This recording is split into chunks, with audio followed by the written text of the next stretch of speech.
Partner rohani kita minggu ini. Memberi pada sesama tanpa berharap menerimanya kembali adalah tindakan yang mulia. Mengharapkan imbalan akan menghilangkan makna.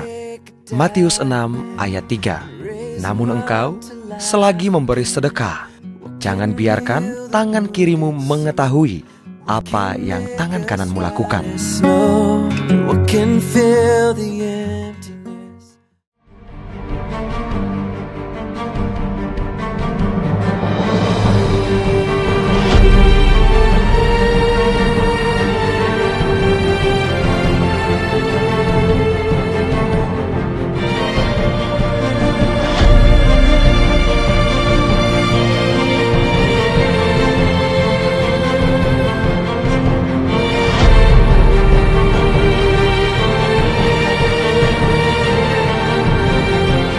Tujuan kita adalah rencananya Yesus atas kehidupan kita. Tidak peduli apapun orang yang katakan, kanan kirimu boleh jatuh, tetapi orang yang percaya kepada Yesus akan berdiri teguh di dalam fondasi yang kuat. Masa depan yang baik akan kau dapatkan, dan nama Yesus, kemuliaannya akan nyata dalam hidup saudara. Apapun pergumulan saudara, Tuhan Yesus Tuhan yang besar dan sanggup memberikan pertolongan buat hidup saudara. 2014 tahun yang tidak pernah saudara duga sebelumnya, engkau mengalami berkat keajaiban yang tidak pernah terduga.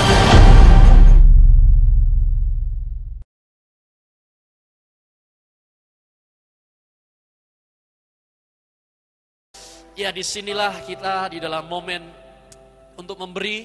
Jangan pernah hentinya untuk memberi yang terbaik. Keep on giving your time to your family. Teruslah memberi waktu kepada keluarga. Teruslah memberi tenaga kepada pelayanan, pekerjaan. Dan jangan pernah menyerah. Jangan pernah undur diri. Pak, tidak pernah kelihatan apa yang saya tabur seakan-akan semuanya hilang. Tidak. Orang kalau memberi itu seperti nabur benih. Nah, benih yang kita tabur itu macam-macam. Ada orang nabur, kalau itu biji jagung, ya dalam waktu 2 bulan bisa kelihatan hasilnya. Tapi kalau misal dia nabur, dalam waktu 1 tahun kok belum kelihatan, 3 tahun belum kelihatan, karena dia sedang menabur atau menanam biji mangga. Puluhan tahun berikutnya, baru dia bisa melihat hasil tuaian yang baik sekali. Oleh sebab itu, jangan pernah berhenti untuk memberikan apa yang harus saudara berikan kepada orang-orang yang ada di sekitar kita. Hari ini saya akan sampaikan satu message yang sangat menarik sekali. Saya kemarin sampaikan ini di Malang dan sungguh menjadi realita kehidupan. Dan kemudian saya sampaikan di Jakarta dan hari ini akan sampaikan dengan judulnya, mungkin saudara akan terkejut mendengarkan judulnya adalah Belajar Mengasihi Vampir.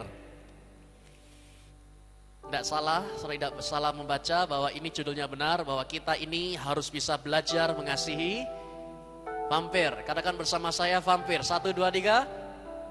Oh, kok cuma sedikit yang berkata. Ayo 1, 2, 3 semuanya katakan. Vampir. Belajar mengasihi vampir. Loh, ini maksudnya apa, Pak? Apakah saya harus mengasihi roh jahat? Apakah saya harus baik-baikan sama iblis, padahal dia punya taring, Pak? Tidak, saudara. Ini vampir secara tidak langsung akan berhadapan atau ketemu dengan kita di dalam kehidupan kita sehari-hari, tanpa kita sadari. Dan pada saat kalau misal kita berjumpa dengan vampir, ini kadangkala bisa memberikan dampak yang negatif dan buruk dalam kehidupan kita sehari-hari. Orang kalau berhadapan dengan vampir, dia akan menjadi lemah. Dia akan menjadi letih. Bahasa saya nih ya, capek hati. Kenapa? Karena berhadapan dengan vampir. Dan di manakah kita ini bisa ketemu dengan vampir? Di dalam semua aspek kehidupan kita akan selalu menjumpai vampir. Maksudnya bagaimana? Soalnya lihat gini. Vampir, definisinya adalah, vampir adalah tokoh di dalam mitologi dan legenda yang hidup dengan menghisap intisari. Saudara perhatikan kata-kata menghisap intisari. Biasanya yang dihisap itu adalah apa? Darah dari makhluk hidup yang lain. Nah, ini vampir. Begitu dia menemu mangsa, dia akan hisap. Dan hisap sampai jadi lemas. Beda sama ular piton. Kalau ular piton, begitu dia berjalan merambat, dan dia ketemu dengan mangsa, dia akan terkam itu mangsa, dan dia gigit, kemudian dicekik. Setelah dicekik sampai tidak bisa bernafas, akhirnya matilah mangsanya itu. Begitu mati, maka sama ular ini, ular piton ya akan ditelan hidup-hidup. Atau mungkin ya bulat-bulat ditelan. Nah, ini biasanya gambarannya adalah iblis. Dia menerkam di saat kita lengah, kemudian dia mencekik sampai kita tidak bisa bernafas. Ada orang yang tercekik karena terikat narkoba, ada orang yang tercekik karena kebiasaan-kebiasaan buruk, sehingga sampai matilah dia. Nah, begitu dia sudah kejang-kejang dan hampir mati, dan disitulah iblis mulai menelan dia bulat-bulat. Berbeda dengan vampir. Kalau vampir tidak. Vampir ini yang pertama, dia akan gigit. Gigitannya itu sangat tajam dan sangat menyakitkan. Dan pada saat dia gigit, itu kadangkala orang tidak sadar bahwa dia telah digigit oleh vampir. Bayangkan. Kalau ular piton ya langsung ses. Kalau vampir tidak sadar. Tiba-tiba nih, hati langsung luka. Tiba-tiba batinnya kita langsung hancur. Digigit sama vampir. Kedua, bukan cuma digigit, dia akan hisap. Nah, orang dihisap ini sampai lemes. Kadangkala nih, terlalu banyak yang dihisap. Sampai jadinya nih, kurus. Ya kan? Sampai jadi tidak berdaya. Mau kerja, tidak ada energi lagi. Mau berangkat, tidak ada. Mau ke gereja juga tidak. Nah, sudahlah, karena lemes. Begitu sangat lemas, bayangkan ya, yang terjadi adalah kadangkala ketika orang telah digigit dan dihisap oleh vampir, tadinya ini manusia biasa. Tiba-tiba bisa berubah menjadi seperti vampir. Yang terakhir, vampir tidak nampak di kaca. Kaca dansa itu. Dansa direbahkan begini. Dan yang kelihatan cuma manusia. Vampir tidak kelihatan. Artinya dia tidak tahu diri. Yang dia bisa lihat adalah kesalahan orang dan orang. Firman Tuhan berkata, selumbar di mata, depan mata tidak kelihatan. Tapi kesalahan orang lain dimaki-maki. Tapi kesalahannya dia sendiri ya tidak pernah kelihatan. Karena ya itulah namanya vampir. Nah, coba, apakah saat ini kita ini ada di tengah-tengah vampir? Jawaban saya, secara tidak langsung kita akan selalu berhadapan dengan vampir. Di mana? Di keluarga kita, di dalam tempat pekerjaan kita, di tempat rekanan partner bisnis kita. Bahkan kadang-kala kita akan ada ketemu dengan vampir di dalam pelayanan kita sendiri. Ya, coba lihat. Pada saat itu entah bagaimana tiba-tiba rekan seorang gigit engkau. Begitu gigit, tiba-tiba ini dihisap. Sampai ini ya, ketemu sama orang itu belum bicara loh ya. Ini seperti sudah nguras tenaga. Ya, seperti wah, sampai hati kita ini berkata, seandainya dia tidak diciptakan di bumi, saya rasa saya akan jauh lebih bahagia. Kenapa? Karena setiap kali ketemu dengan pribadi itu, yang satu itu tiba-tiba ini bisa merasa, oh Tuhan capek hati saya. Kenapa? Dia merasa digigit dan dihisap. Dan dia tidak pernah ngerasa tahu bahwa dirinya dia adalah salah. Karena kan tidak kelihatan kan? Nah coba, apakah vampir itu adalah suami kita? Ini seperti dihisap ini, istri dihisap nih, sampai kurus istrinya. Ya. Terus kenapa? Terus diberitahu, ya akhirnya juga keras kepala, tidak mau berubah. Atau vampir itu adalah istri kita. Ya, yang dimana itu mana salary, uang. Waktunya gajian, mana. Itu neken terus. Atau mungkin di tempat kerja kita. Ya, itu ketemu dengan pemimpin yang dimana dikatakan merasa ya jadilah seperti bos kita. Sampai kita ngerasa ini sudah tidak suka sama saya. Ini sudah tidak suka sama saya. Yang lain dicintai, yang saya tidak. Sampai kita ini ketemu sama bos di tempat kantor kita, atau di tempat kerjaan kita. Ini sudah capek hati. Seperti sudah lemas. Saya lihat ini yang terjadi. Pertanyaan saya, bisakah kita bebas dari vampir? Tidak bisa. Kenapa? Karena vampir yang harus kita sadari adalah siapa? Diri kita sendiri. Nah, ini diri kita ini vampir. Secara tidak langsung kita ini menghisap anak-anak kita. Nah, belajar yang benar. Dimarah-marahi. Nah ini anak, ya jangan, ya sabar. Nah, secara tidak langsung kita ini menghisap partner rekanan kita sendiri. Sampai dia itu merasa, wah seandainya kamu tidak ada ya aku akan berbahagia. Coba lihat, ini secara nggak langsung saudara. Ya, sehingga hidup ini betul-betul menjadi seakan-akan merasa tertekan dan selalu tertekan. Coba siapakah vampir yang ada di sekitar kita? Yang pertama, coba. Dia adalah orang yang selalu mencari keuntungan atas diri kita sendiri. Maunya kalau kita ini sedang diberkati, mendekat. Namun pada saat kita ini sedang alami proses, hilang. Pada saat kita lagi kaya, dekat.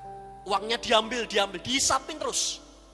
Tapi pada saat kita sedang alami hutang atau lagi berbeban berat, kemana semua orang yang dekat tadi entah di mana, namun hilang begitu saja. Lagi, dia adalah orang kalau misalnya dia tuntut hak dan tidak ada tanggung jawab sama sekali. Maksudnya begini, ini sudah tanggal sekian, gajiannya saya mana? Loh, kan waktunya gajian, ya waktunya saya nerima hasil. Namun sepanjang 1 bulan itu tugas dan tanggung jawab tidak pernah dikerjakan sama sekali. Seperti makan gaji buta. Bayangkan kalau kita punya pabrik dan separuh dari karyawan kita seperti itu semua. Semuanya nuntut akan gaji naik, tapi tidak ada yang kerja atau menyelesaikan tanggung jawab. Kalau ditanya, kenapa ini belum jadi? Ya bukan salah saya, salah mesinnya loh. Nah coba, ini selalu ngambil. Dan kalau misalnya kita ini berhadapan dengan pribadi seperti itu, ini loh, capek hati soalnya. Kan begitu? Ya, seperti seakan-akan, oh kenapa engkau mempersulit hidup aku? Hidupku ini sudah sulit, namun kenapa engkau semakin tambah mempersulit hidup aku? Lagi, dia adalah orang yang banyak bicara, namun sedikit mendengar. Wah ngomongnya banyak, tapi tidak ada action sama sekali. Bicaranya banyak sekali, tapi tidak ada tindakan sama sekali. Nah, coba kalau kita berhadapan dengan seperti ini, sekali lagi kan capek lah. Tapi itu ada gitu. Ini realita kehidupan. Saya sebut sebagai itulah vampir. Mereka menggigit, menghisap dan tidak tahu diri. Lagi, dialah orang yang selalu beralasan. Selalu alasannya banyak sekali. Ya ini gara-gara ini, gara-gara itu, dan sebagainya. Terus dia adalah orang yang selalu mengeluh. Kalau tanya apa kabar, ya inilah Pak keadaan saya buruk. Kok bisa? Ya saya sudah sedang lagi dalam masalah pencobaan. Padahal orang lain ingin akan kehidupannya dia. Orang lain berkata hidupmu itu enak sekali. Tapi dia sendiri tidak ngerti. Selalu isinya komplain. Coba kalau kita mundur sebentar.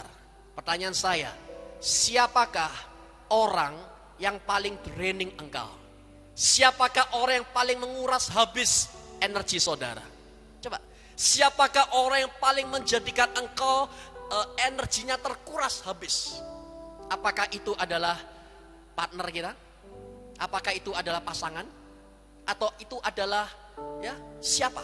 Paman, orang tua, atau anak-anak sendiri? Ini Pak, benar Pak, anak ini gara-gara anak ini saya sampai tidak punya waktu. Ini anak menyita banyak waktu saya.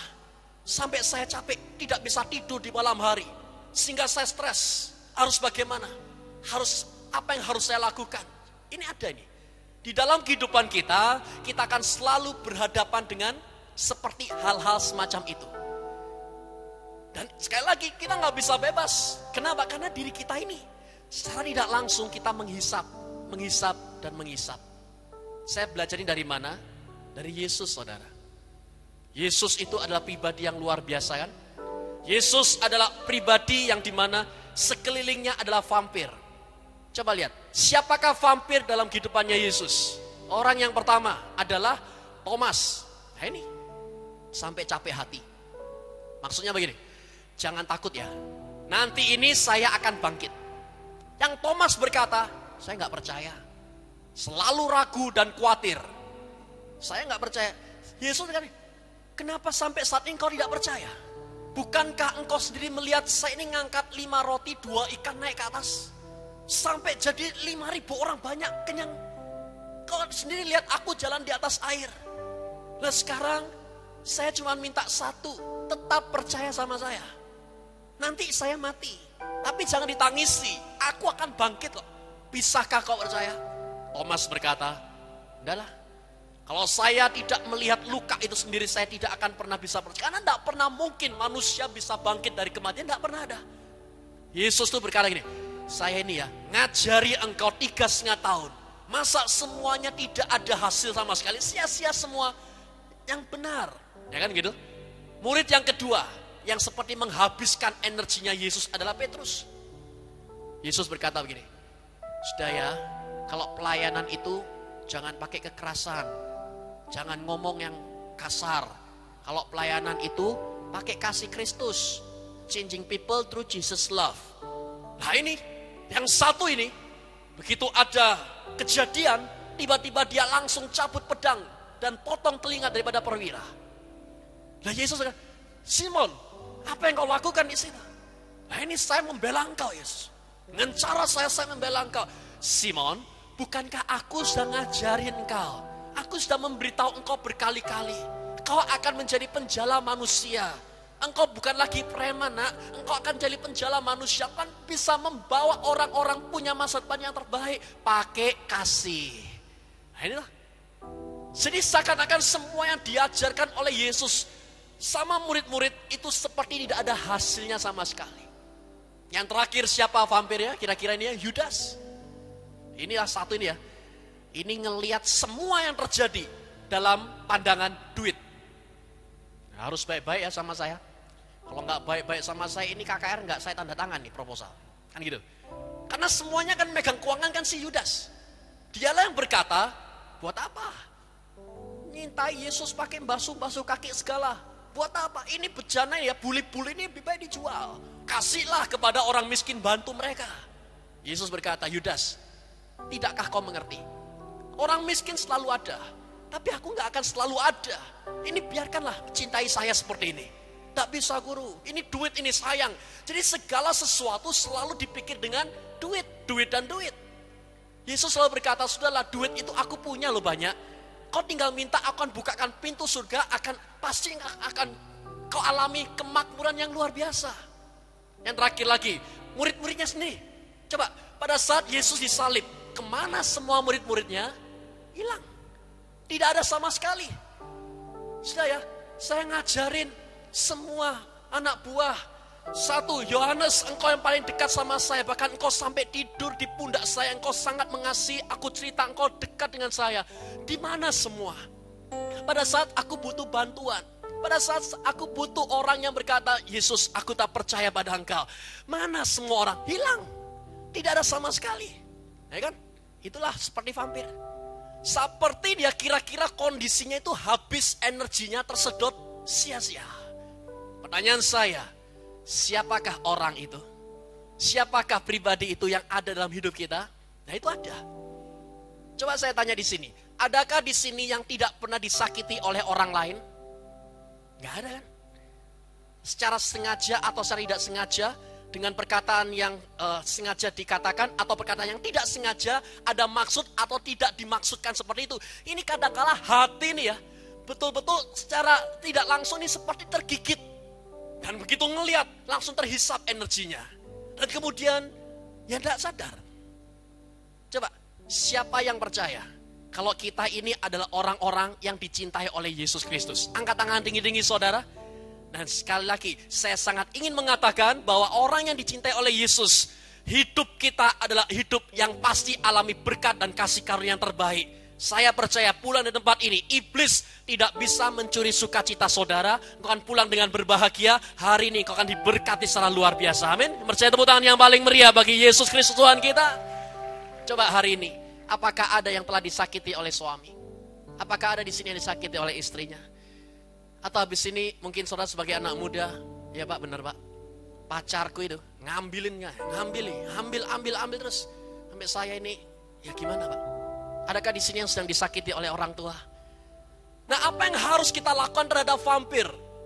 Nah, itu Pak, kalau saya lihat di film itu ya, ambil palu besar sama paku yang panjang dan tajam. Malam hari ketika vampir tidur, saya dekati itu, suruh dekati lah, film kan langsung tusuk jantungnya, gitu kan Pak ya. Jadi nanti malam saya akan tusuk jantung istri saya. Saya akan tusuk jantung suami saya. Loh apa seperti itu saudara? Loh enggak. Tidak. Yesus katakan bahwa bukan. Seandainya nih ya, kalau Yesus melihat itu solusinya, dia berkata begini, Thomas, kamu ini vampir. Aku ngajarin engkau, kau nguras habis energi saya. Kamu adalah murid yang gagal, buang saja deh. Petrus, terlalu kasar kau. Kau ini adalah pribadi yang tidak bisa diandalkan lah. Nanti kalau saya, ini ada saya engkau begitu, apalagi kalau saya tidak ada, lah kan parah. Mungkin kau akan jadi pembunuh kelas kakap. Nah, ini vampir ini, nah, sudah buang aja. Yang Yudas harus pakai hati, kok pakai duit semua, sudah buang aja. Maka yang terjadi apa? Yesus tidak akan punya murid. Sehingga sampai hari ini Injil tidak akan pernah bisa nyampe ke kita. Nah terus apa yang harus dilakukan terhadap vampir? Bukan dibinasakan, bukan disingkirkan, bukan. Vampir harus belajar dikasihi, belajar mencintai. 3,5 tahun yang dilakukan oleh Yesus adalah Yesus belajar mengasihi. Kalau misal judul ini ya, kalau misal diangkat lebih rohani, masuknya kepada mengasihi sesama. Kasihilah sesamamu seperti engkau mengasihi dirimu sendiri. Cuman itu. Tapi saya ambil ini sebagai aplikatif kehidupan kita sehari-hari dengan cara belajar mengasihi vampir. Dan saya percaya, sekali lagi, tidak ada satupun sukacita dari yang kita punya dapat dicuri oleh iblis. Saya percaya bulan depan ini kita semua berbahagia dan damai sejahtera Tuhan menyelimuti kita semua. Amin. Percaya tepuk tangan yang paling meriah bagi Yesus Kristus kita. Haleluya. Yang pertama, apa yang dilakukan oleh Yesus terhadap vampirnya dia? Bahwa Yesus bisa memberikan sehingga tidak ada lagi yang bisa diambil. Kita ini harus bisa belajar memberi, saudara. Harus bisa. Yohanes 10 ayat 17. Di sana Bapa mengasihi aku dan karena aku memberikan nyawaku untuk menerimanya kembali. Ayat 18, ayo kita baca sama-sama. 1, 2, 3. Tidak seorang pun mengambilnya daripadaku. Kenapa? Melainkan aku apa? Memberikannya menurut kehendakku sendiri. Coba di sini lihat apa yang terjadi. Apa yang ingin dicari oleh iblis dari Yesus? Nyawanya. Apa yang ingin dicuri oleh iblis di setiap kesempatan yang ada dari Yesus? Nyawa. Kapanpun kalau bisa ini orang harus selesai. Herodes, ya toh, dipakai oleh iblis untuk membunuh semua anak bayi supaya Yesus nggak lahir. Begitu lahir dia langsung binasa. Misinya nggak sampai terselesaikan. Nyawa. Nah, di padang gurun juga pencobaan 3 hari, disentuh harga diri dan sebagainya. Nyawa lagi. Jadi kita melihat yang paling dicari oleh iblis adalah nyawanya Yesus. Nah sekarang apa yang harus dilakukan oleh Yesus? Gini, Yesus firman ini berkata, aku memberikan nyawaku kepada Bapa. Bapa, aku memberikan menurut kerelaanku sendiri. Naik ke atas. Sehingga pada saat ada vampir yang datang mau mengambil nyawa Yesus, tidak bisa. Kenapa? Karena Yesus sudah tidak punya nyawa. Kenapa? Sebab nyawanya Yesus sudah diserahkan kepada Bapanya dia.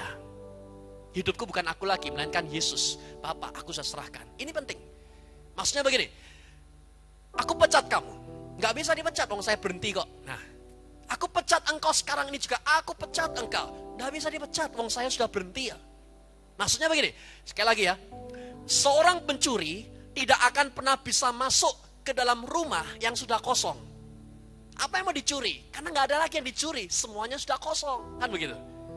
Jadi maksudnya begini, semua apa yang saudara punya, yang seakan-akan itu ingin diambil oleh pencuri, oleh vampir, keuangankah, masa depankah, pengharapan, iman, sukacita, itu semua serahkan kepada Yesus. Kasih pada Yesus. Sehingga pada saat vampir datang mau menghisap engkau, dia tidak bisa menghisap karena engkau sudah tidak memilikinya. Kenapa? Sebab engkau sudah serahkan kepada Yesus Kristus. Saya percaya begini, setiap kali iblis mau mencuri sukacita, dia nggak bisa mencuri sukacita saudara. Karena saudara nggak punya sukacita. Sukacita saudara sudah ada di tangannya Yesus Kristus. Artinya setiap saat engkau pasti akan bersukacita dan alami mujizat yang terbaik. Tepuk tangan yang paling meriah bagi Yesus Kristus kita. Haleluya. Coba lihat, apa yang sering kali mau dicuri dari kita? Ada mimpi, ada sukacita, pengharapan, kesehatan. Kan gitu.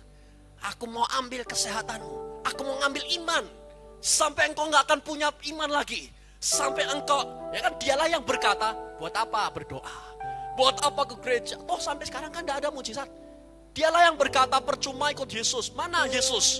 Kalau dia hidup, dia tolong. Sampai sekarang dia nggak tolong. Ini ya, ketemu sama orang seperti itu. Ngenes. Do you know ngenes? Apa yang ngenes? Capek hati loh. Ini orang gimana sih?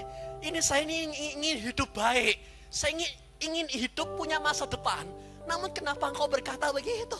Kadang-kala orang yang berkata begitu adalah orang yang dekat dengan kita. Nah terus gimana? Mudah. Tuhan, aku serahkan kesehatanku kepadamu. Give it away. Kasihlah pada Tuhan. Aku serahkan mimpiku kepada engkau. Aku serahkan pengharapanku kepada engkau. Aku serahkan pelayananku kepada engkau Tuhan. Jadi kapanpun vampir mau datang mau mengambil pelayanan kita, nggak bisa. Karena semuanya sudah ada di tangannya Yesus Kristus. Beberapa waktu yang kemarin saya ketemu sama orang. Dan orang ini cerita atau ya sharing-sharing gitu. Ini orang punya restoran, seperti punya restoran atau juga toko gitu. Nah beberapa tahun itu laris sekali. Banyak sekali yang datang, yang mengunjungi dan beli atau juga datang untuk makan atau ada di sana, rame.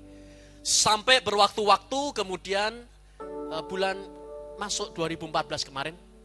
2014 tiba-tiba karena dilihat karena akhir zaman semua susah. Tiba-tiba sepilah restoran itu. Begitu sepi, takut ya. Ini gimana ini? Harus dari mana nih? Penghasilan dari mana?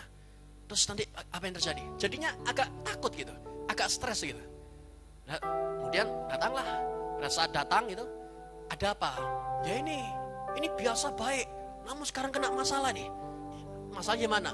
Tidak ada orang yang datang.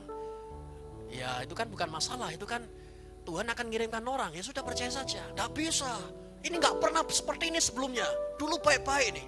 Ini memang zaman antikristus nih. Zaman akhir zaman semakin sulit dan sukar. Sudahlah gini aja deh. Saya tanya, ini toko punya siapa? Ya punya saya dong. Saya yang kelola ini. Sampai lama-lama ini bagus ini, ya punya saya. Nah itu masalahnya. Kalau engkau merasa ini adalah milikmu, setiap kali vampir datang, dia mau menghisap, engkau akan merasa kehabisan, merasa terkuras. Loh jangan, lah terus gimana? Lah ini milik siapa? Ya punya saya, jangan. Ini toko harus kasih punya Yesus. Toko ini ya, pabrik ini ya, harus berikan kepada Yesus. Dan kapanpun iblis mau datang mencuri apa yang engkau punya, tidak bisa. Kenapa? Karena seorang tidak memilikinya. Coba lihat, kita ini lahir di bumi nggak bawa apa-apa kok. Dan kita pulang-pulang ke rumah Bapa ya harusnya nggak bawa apa-apa. Maka dari itu serahkan semua apa yang engkau punya saat ini kepada Yesus Kristus. Kapanpun iblis mau mencuri apa yang kita punya, dia tidak akan pernah bisa. Sebab itu sudah dijaga oleh Yesus dan kita pasti akan alami pemeliharaan yang terbaik dari Juru Selamat kita. Yang percaya tepuk tangan yang paling meriah bagi Yesus Kristus kita. Haleluya. Besar hati. Ayo besar hati. Itu anak-anak itu ya, punyanya Yesus saudara. Kasihlah anak-anak Tuhan. Anak-anakku ini ya punyamu Tuhan. Aku serahkan. Suami ini punyanya Yesus. Aku serahkan suamiku menjadi miliknya Yesus. Serahkan aja. Nah kalau dipegangin terus, kamu sama siapa?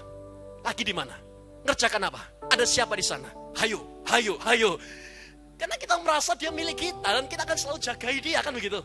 Istri, kamu telepon sama siapa tadi? Oh ya, kok lama? BBM terus, SMS terus. Sama siapa ini? Karena kita yang merasa memilikinya kan. Kita akan selalu jagai. Apa yang terjadi? Capek. Lebih mudah kalau misal kita berkata, Tuhan, suamiku, istriku, anak-anak keluargaku, aku serahkan menjadi milik Yesus. Aku percaya, kalau suamiku menjadi milik Yesus, tidak akan ada kuntilanak yang berani dekat pada suami saya. Karena suami saya dijagai oleh Yesus Kristus. Kan begitu? Siapa yang percaya? Coba angkat tangan tinggi. Itu berarti banyak kuntilanak. Tepuk tangan yang paling meriah bagi Yesus Kristus yang Tuhan kita. Haleluya. Saya percaya semua yang kita serahkan, keuangan, masa depan, pengharapan, rumah, pelayanan, apapun yang kita serahkan pada Yesus, semuanya akan dijaga dan dipelihara sempurna. Kita tidak akan merasa capek, kita nggak akan merasa terbebani, karena semuanya sudah ada di tangannya Yesus Kristus yang luar biasa. Amin. Siapa yang percaya? Tepuk tangan yang paling meriah bagi Yesus Kristus Tuhan kita. Haleluya. Yang kedua sekarang, apa yang harus dilakukan kepada vampir? Yang kedua adalah begini. Yesus memiliki sumber kasih yang sejati. Sehingga kasihnya tidak pernah bocor, melainkan meluber. Kan begitu.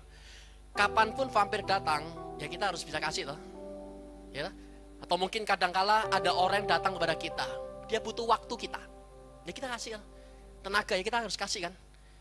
Nah terus saya belajar dari Yesus itu seperti ini. Dia tidak pernah memberi dari kekurangannya dia. Kenapa? Karena setiap kali dia pelayanan, sesudah atau sebelum pelayanan, dia selalu punya waktu sendirian dengan Bapa.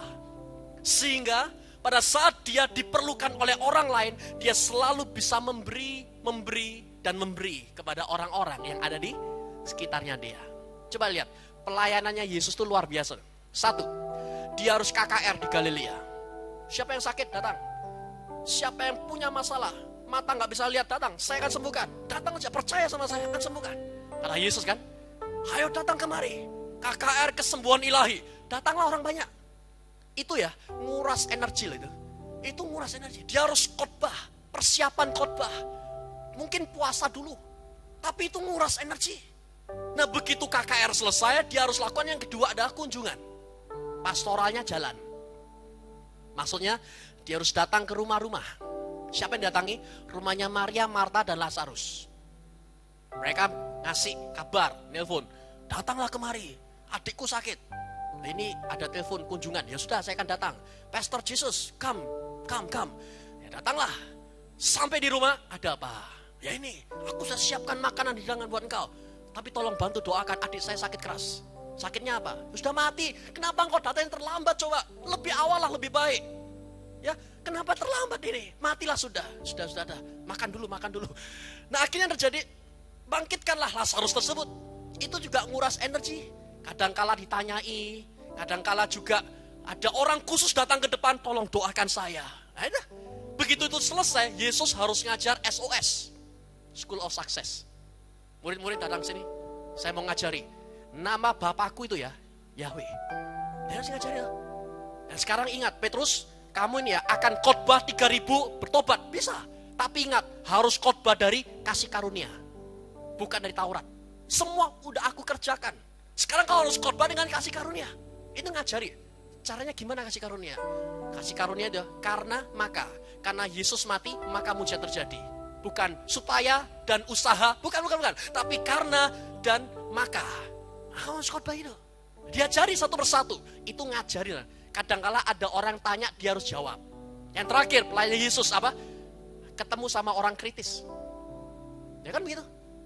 Datanglah Saduki Farisi. Ini guru, harus diapakan ini? Ini orang tertangkap basah berzina. Ini kata Musa harus dimatikan ini. Harus dibunuh ini. Ya, ini harus dibinasakan. Sudah ada apa ini? Ada apa ini kata Yesus? Ada apa ini? Tidak bisa guru. Menurut engkau bagaimana? Kata Musa ini harus dibinasakan. Ada apa? Apa yang tertangkap basah ini? Ya sudah gini aja deh, silakan. Lempari batu. Tapi yang tidak pernah berdosa. Siapa yang gak pernah berdosa? Lempari. Hukum Musa kan berkata, silakan. Tapi siapa yang gak pernah berdosa? Nah dari situ kadang-kala ya ketemu sama orang-orang yang kritis, pikiran tingkat tinggi. Wah itu agak sedikit menguras energi saudara. Ya, tapi Yesus tuh ya tidak pernah kehabisan tenaga. Dia tidak pernah kehabisan dehidrasi akan roh Tuhan tuh gak pernah. Dia selalu bisa memberikan dirinya dimanapun dia berada dan kapan saja dia diperlukan. Itulah Yesus. Kadangkala dia dibutuhkan oleh orang, ya dia harus kasih. Kok bisa? Saya berikan ilustrasinya seperti ini. Di depan ini saya punya alat peraga. Ada dua orang. Orang yang pertama adalah orang yang seperti manusia pada umumnya. Yang dimana dia memberi dari kekurangannya dia. Namun orang yang kedua adalah orang yang memberi dari kelimpahan. Yesus adalah yang seperti ini. Sedangkan manusia yang seringkali lakukan adalah seperti ini. Ya, suatu saat yang terjadi, dia dibutuhkan di rumah, bahwa dia harus memberikan waktu untuk anak-anak dan keluarga. Oke, saya akan berikan waktu saya. Saya akan dari sini. Ya, oke. Saya akan berikan waktu, saya akan berikan tenaga. Maka dia berdoa, Tuhan, mampukan saya untuk bisa memberi kepada orang-orang di sekitar saya yang mereka butuhkan dari saya. Maka dia diberi dari Tuhan dari atas nih ya. Nah, mengalirlah ke kanan kiri. Orang-orang di sekitarnya dia mendapatkan apa yang dibutuhkan. Namun masalahnya orang itu tidak pernah penuh. Dia membagi waktu, dia bagi tenaga, dia bagi energi, namun dia tidak pernah penuh, saudara. Ya kan? Sehingga yang terjadi, aku gereja, tapi kenapa selalu kosong? Karena dia selalu memberikan dari kekurangannya dia. Beda dengan Yesus. Kalau Yesus seperti ini. Tuhan, aku dibutuhkan oleh jemaat. Penuhi aku. Pada saat dia dipenuhi, yang terjadi adalah, nah sekarang lihat, semakin penuh dan semakin penuh dan semakin, pada saat dia semakin penuh adalah meluber keluar. Orang-orang di sekitarnya dia menerima mujizat dan keajaiban waktu dari Yesus dan lain sebagainya. Namun dirinya Yesus selalu penuh. Penuh akan apa? Roh Tuhan.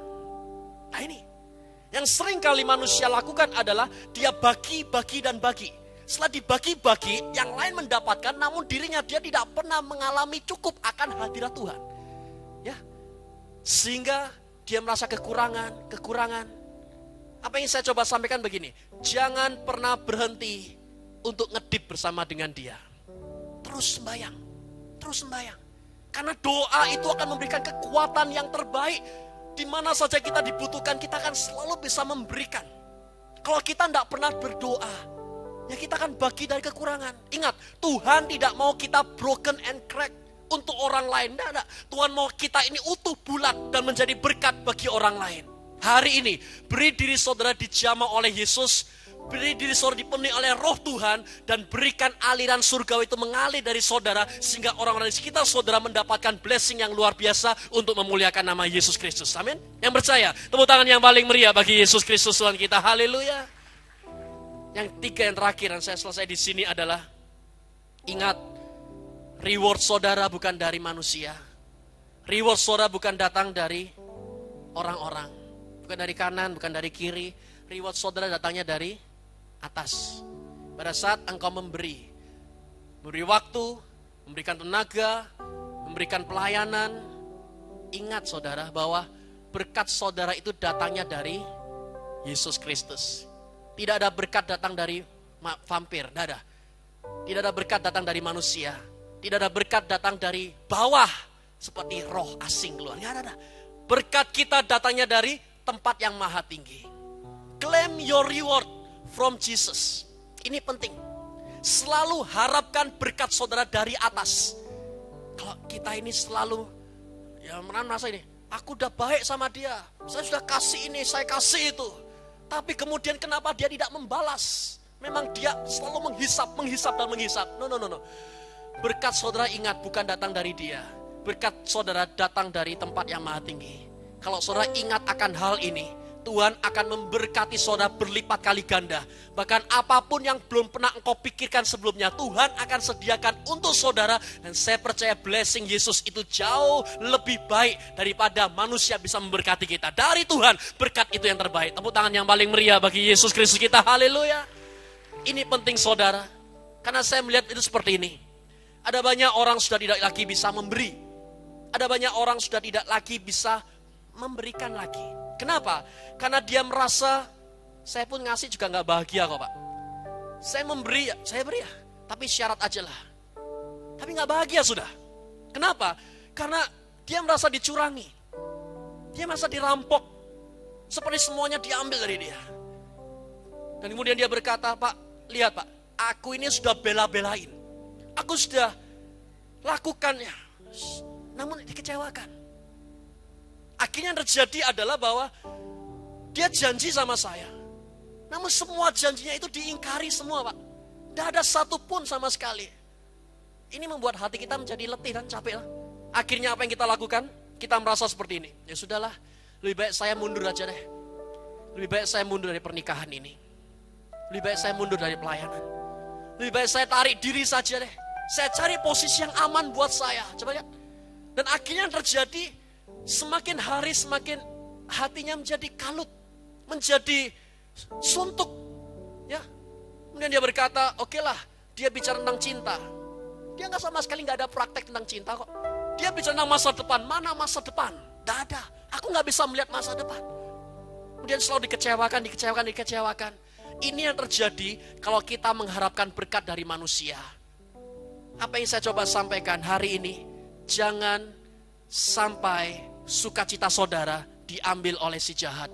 Selalu ingat berkat saudara datang dari tempat yang maha tinggi. Selalu ketahuilah apapun yang kita tabur, Tuhan pasti akan mengembalikan berlipat kali ganda. Semua yang rusak dari atas Tuhan akan memulihkan kembali. Karena pada hari ini dia bangkit dari kematian. Maka semua yang mati dalam nama Yesus itu pasti dibangkitkan dalam nama Yesus. Amin. Semua yang percaya, tepuk tangan yang paling meriah bagi Yesus Kristus Tuhan kita. Adakah di sini yang merasa disakiti? Kasih pada Tuhan. Selalu isi oleh roh Tuhan. Dan selalu harapkan berkat dari atas. Bukan dari kanan atau samping. Ayo bangkit berdiri bersama-sama.